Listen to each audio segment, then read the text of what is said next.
ఈరోజు మనం వినబోయే కథ మహాభారతంలోని అత్యంత విశిష్టమైన రహస్యం. ద్రౌపదికి 5 భర్తలు ఎందుకు? ఇలాంటి భక్తి కథలు, పురాణ రహస్యాల కోసం ఇప్పుడే మా ఛానల్ను సబ్స్క్రైబ్ చెయ్యండి.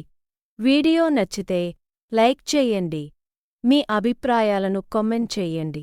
మొదటి కథ, ద్రౌపది పూర్వజన్మ కథ. శివవరం కథ. పూర్వజన్మలో ద్రౌపది నలాయనిగా జన్మించింది. ఆమె భర్త ఋషి మౌద్గల్యుడు. ఒకరోజు ఆమె మనసులో 5 గుణాలు కలిగిన భర్త కావాలి అనే కోరిక కలిగింది. అందుకే ఆమె శివుడిని ప్రార్థిస్తూ, నాకు ధర్మవంతుడు కావాలి, వీరుడు కావాలి, సౌందర్యవంతుడు కావాలి, జ్ఞానవంతుడు కావాలి, జ్ఞానవంతుడు కావాలి. ఈ 5 కోరికలు విన్న శివుడు ఇలా వరమిచ్చాడు: ఒకరిలో 5 గుణాలు దొరకవు.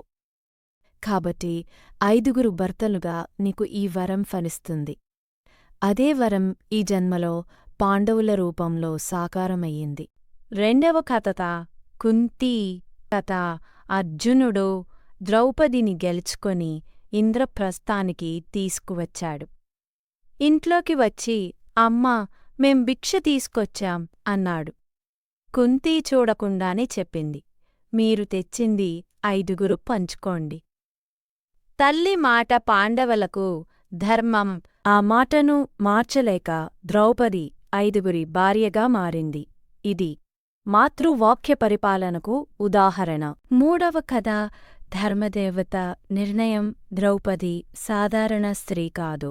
ఆమె యజ్ఞగుండం నుండి జన్మించిన స్త్రీ.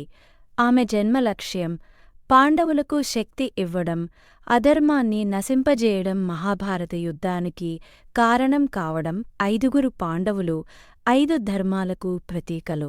యుధిష్ఠిరుడు ధర్మం, భీముడు బలం, అర్జునుడు వీర్యం, నకులుడు సౌందర్యం, సహదేవుడు జ్ఞానం. ఈ 5 ధర్మాలు ఒకే స్త్రీతో కలిసి లోకానికి ఆదర్శంగా నిలవాలని దైవ నిర్ణయం.